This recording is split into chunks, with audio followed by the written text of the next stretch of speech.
Your energy shows up before you do physically or verbally. Your energy is always speaking for you. So understanding your energy and working with your energy is crucial when it comes to working with your nervous system and bringing more balance into your life. Welcome to Ebbs and Flows with Erin. In this show, we're getting real about navigating the ups and downs of life together. I'm your host, Erin, and we're ditching the pressure to have it all figured out along the way because honestly, nobody does. We'll explore all things healing, growing, creating, and connecting. And if you deal with anxiety, depression, being a highly sensitive person, or just feeling overwhelmed by life sometimes, I see you, and this show is for you. My intention with these conversations is simple: to leave you feeling empowered, validated, and most importantly, reminded that you are never alone, no matter where you're at on your own journey. Learning that we all have the power to heal genuinely changed my life. And the best part, healing does not have to be complicated. The smallest changes really can make the biggest impact, and it can be joyful, fulfilling, and something that we do together. So join me in getting real about what it means to heal. Thank you for being here, and now let's get into it. Hello, and welcome to Ebbs and Flows with Erin, or welcome back to Ebbs and Flows with Erin. I'm your host, Erin, and whether you are listening or watching on YouTube today, I am grateful to have you here as always as we continue our nervous system regulation series. Last episode, we dove into understanding the nervous system, what it is, how it works, and why it matters. And today, we are going to dive into the energetic side of nervous system regulation, the energetic side of healing, because your energy and your nervous system go hand in hand. When your energy is blocked or dysregulated, your nervous system is blocked or dysregulated. When we are dysregulated, we are unbalanced. So balance is the element that we are missing when we're experiencing any pains or illnesses or discomfort of your mind or your body. You are out of balance, your energy is out of balance, and you want to bring it back into balance. And that is what nervous system regulation is doing. And everything is energy. We are made up of energy, our body, our thoughts, our emotions, everything around us is energy. Think of it like the radio, tuning into radio waves. They're invisible, you can't see them, but you can tune into them. Everything is energy. Think of if you've ever walked into a room and things have just felt off, or you can feel the tension between people, you can feel the energy of a room. Everything is energy. So I find it kind of funny sometimes how people think talking about energy or energy healing, energy work is woo-woo, because it's really the most natural, non-woo-woo thing there is. Everything is energy and it can't be manipulated. It can be dysregulated, but it can't be manipulated. Energy does not lie. Dysregulation often shows up in your energy first before it will physically or emotionally or mentally.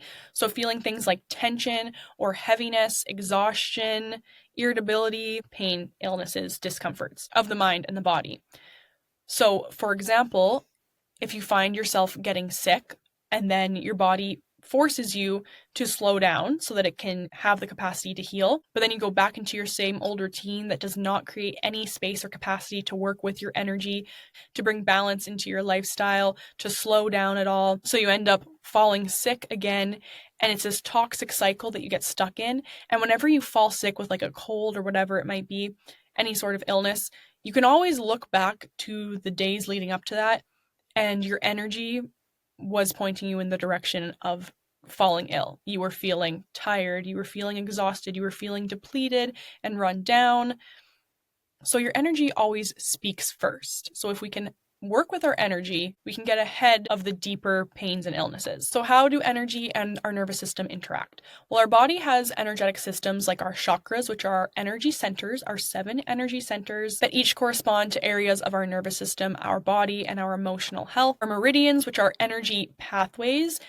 If you've ever experienced acupuncture, that is working with your meridians. The needles are stimulating different points in your different meridians to balance your energy to create healing. And our auric field, because our energy is not just confined to our physical body. Our energy is felt and our energy radiates far beyond our physical body. Again, which is why you can feel the energy of things before you even interact with them. And especially if you're a highly sensitive person like myself, being aware of your energy, how it works, and how to work with it, how to balance it, is going to change your life.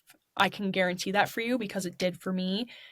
when I became a Reiki practitioner at first, the reason that I did was because I was learning about the fact that it brought balance to our energy and our nervous system.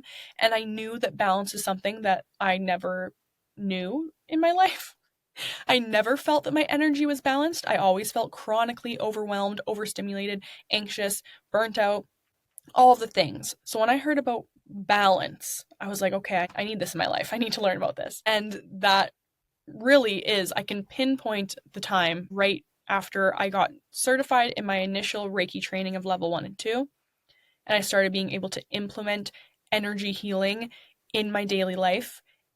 It truly changed the game. There's always different levels to a healing journey, but that was the one that shot me up like 1,000 levels, was once I was able to work with my energy and bring more balance into my energy and my nervous system. So, fellow highly sensitive people, this is extra crucial for you.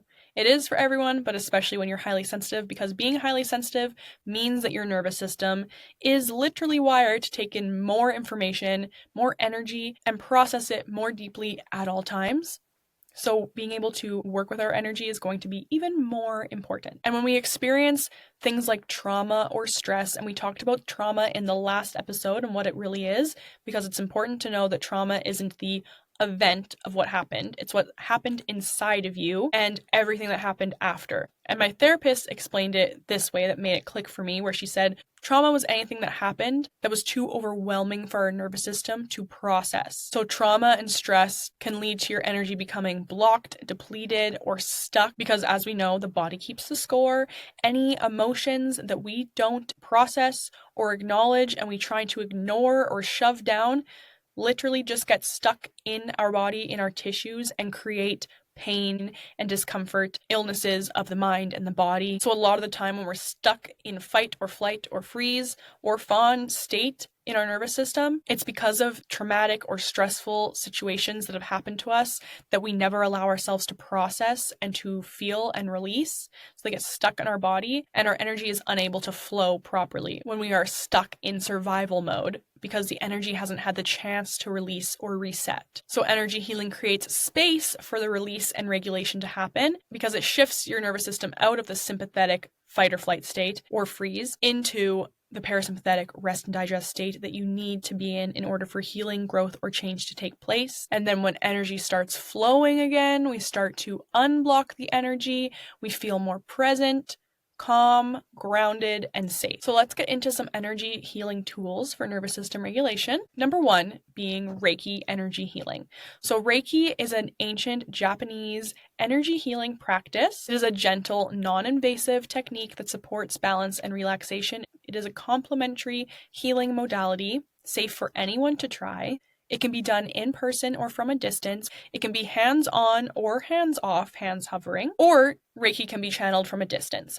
I personally offer distance Reiki healing for both humans and animals.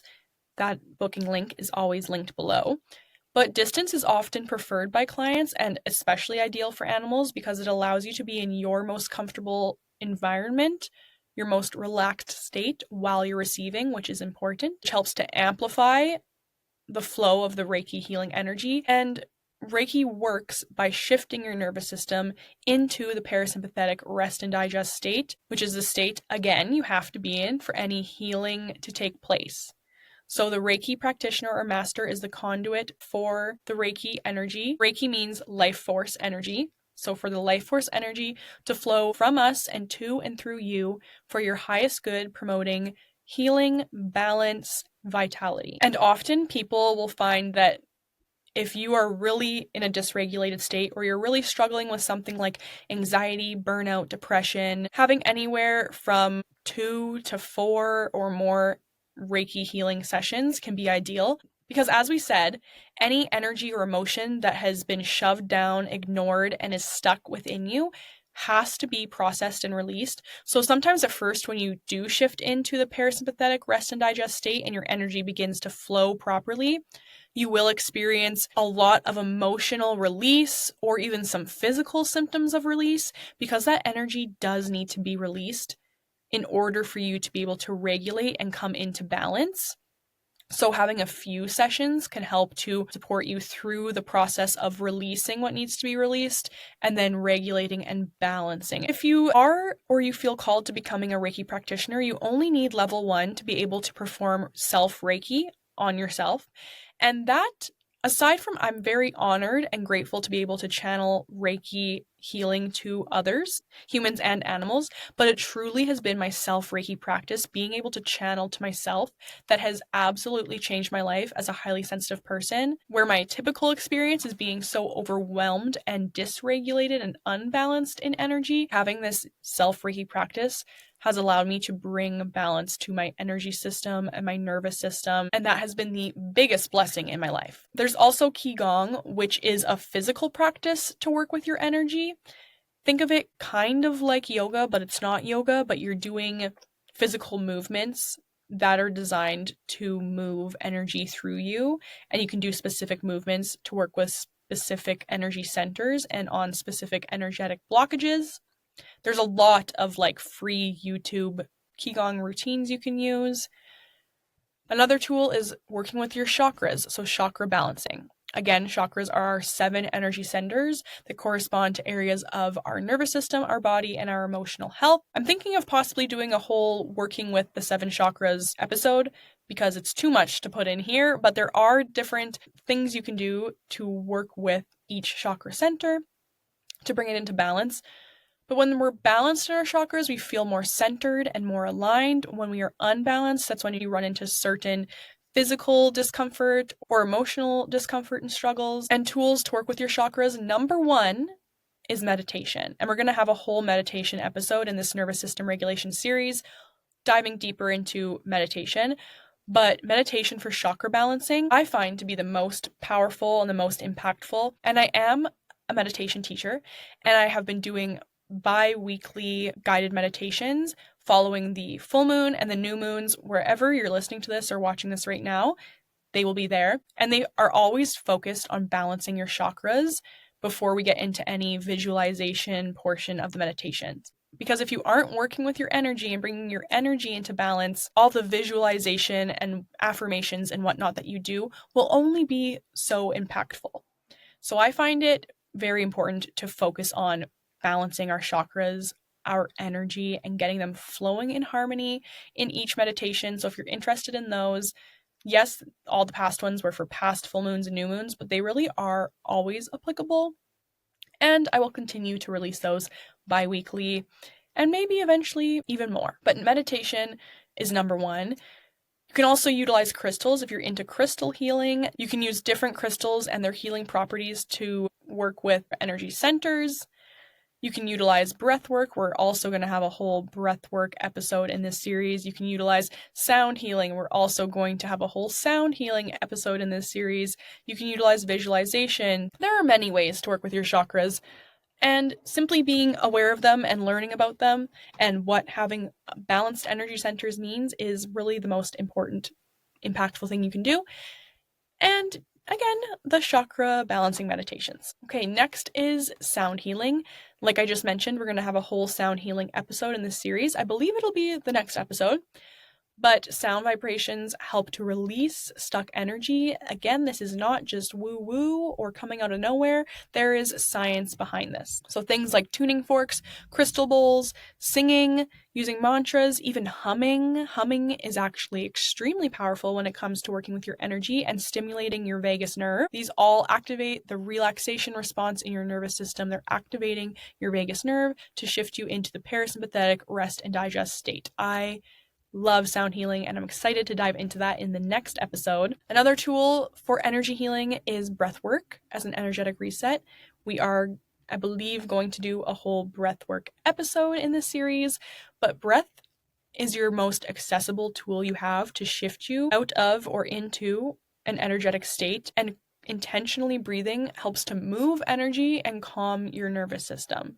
So I often talk about the physiological sigh, which is doing a deep breath in through your nose, followed by another sharp inhale in through your nose, and then exhaling all of your air out through your mouth through thinly pursed lips.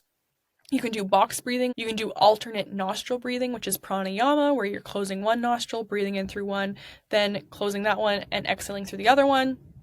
or you can do the 4-7-8, which is breathing in for 4, holding for 7, out for 8. I'm rushing through these, but we're going to have a whole breathwork episode. I just wanted to mention that it is an energy healing practice to work with your breath. Pretty much every tool we're going to talk about in this series is related to your energy, because when you're working with your nervous system, you're working with your energy.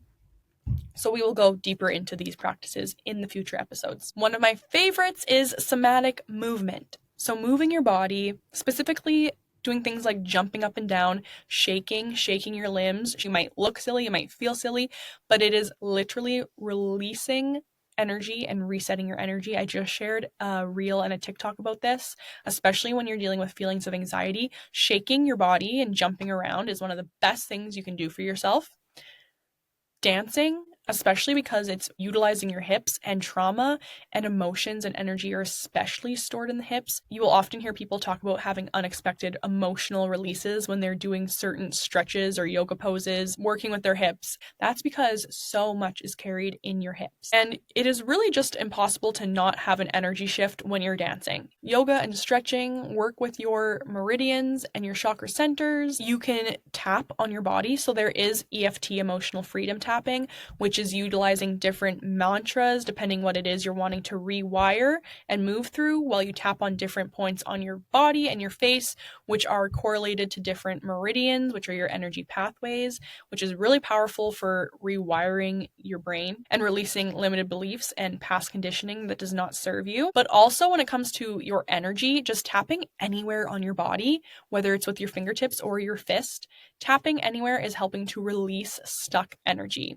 I share energy practices like this, especially on Instagram or TikTok, but taking your fist and especially your thymus gland, which is the center of your chest, which is directly connected to your vagus nerve, which is stimulating your parasympathetic nervous system state. Tapping on your chest, tapping your bottoms of your feet, behind your knees, under your armpits, under your collarbone, at the bottom of your ribs, on your traps in the side of your neck. If I'm really struggling, I'll just take my fist and literally start at the top of my neck and tap all the way down through all my limbs, through my entire body to the bottoms of my feet, because it's helping to release energy. You can also get outside and go for a walk, which brings us into the next tool for energy healing, is grounding. We have a whole grounding episode with 10 grounding practices, but grounding is reconnecting with the earth's energy. Release any tension or stress or stuck energy. So you can just go for a walk outside and really take in your surroundings.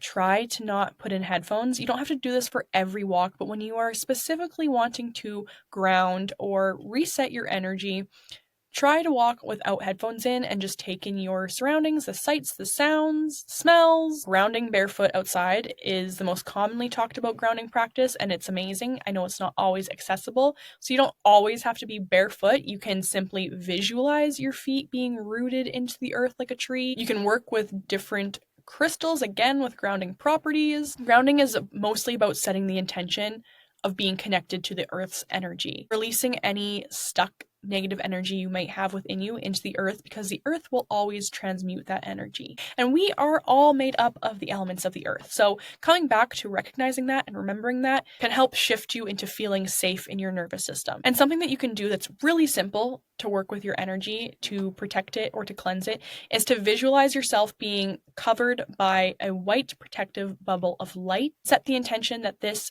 protective bubble of light is keeping you grounded in your own energy as you move throughout your day.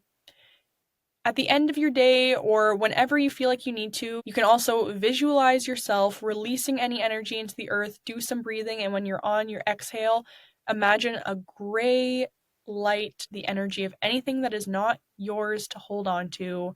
Breathing that out, and when you're breathing in, imagining breathing in a supportive, white or golden or whatever color feels supportive to you, light, setting the intention that you are releasing all the energy that doesn't serve you and that you are calling your energy home to yourself. I shared this in our recent episode about anxiety relief for highly sensitive people, but a very simple practice to work with your energy every day is to say, I release all negative, stagnant, foreign energy that I may have picked up from people, places, or things throughout my day that is not mine to hold, and I call my energy back to myself for my highest good. Simple as that. These practices can be made to be as complex as you want or as simple as you want. It's all about awareness and intention, is what I have found. It can also be as easy as taking your hand, placing it on the center of your chest, closing your eyes, and just breathing, telling yourself that you're safe. This can quickly send the signal to your nervous system that you are safe, helping to shift you into the parasympathetic rest and digest mode, or placing your hands anywhere where you're feeling tension and just breathing into it with the intention to release. The best part about energy healing is that it does not have to be complicated. It can be the smallest shifts and the simplest tools, simply slowing down and becoming aware and being intentional. These are the things that can actually create the greatest healing and growth and transformation in your life. And I once would have heard this and been like, yeah, right, it can't be that simple. And while energy healing isn't magic and it's not a quick fix, it doesn't bypass the need for emotional support or physical care. It supports these things. It helps you to feel safer in your body. It helps you to feel more balanced. And when you're balanced, you can live in alignment with your true self. In the end, working with your energy and your nervous system allows you to feel empowered. And you don't have to be an expert, you just have to be open to the experience. And I would suggest choosing 1 to 2 practices to begin. Start small and build a routine where you can introduce using 1 or 2 of these practices, because you don't want it to feel like something that's super overwhelming, because then that's doing the opposite of what we're trying to do here. You don't want to overwhelm yourself. You can start simple and start small. As I said, it's often the small shifts anyways that create healing experience. Energy is real and it matters, and you can work with it to regulate and heal. That is the greatest lesson I ever learned, that we all have innate healing abilities within us. And there are so many tools that we can utilize and things that we can do that are quite simple and accessible and don't have to be super complicated, that we are just not often told about when it comes to our health and wellness. So as we close this episode, I invite you to reflect on a couple of questions. Number 1, ask yourself, where do I feel energy stuck in my body right now? Number 2, ask yourself, what practice can I try today to support my energy? The next episode of this series is going to focus on sound healing, so stay tuned for that. If you feel called to check out my distance Reiki healing offerings, that's always linked in the show notes below. All of my meditations are available wherever you're listening to or watching this right now, and I will continue to release them bi-weekly with the new and full moon to balance your chakra energy centers, get your energy flowing the way we need it to flow. And then I always end with a visualization element, and we start with a body scan. All of my offerings and ways to connect with me are in the show description below. Thank you so much for listening today. I am so looking forward to continuing this series. I'm sending a lot of love and gratitude. I'll talk to you next week. Bye-bye.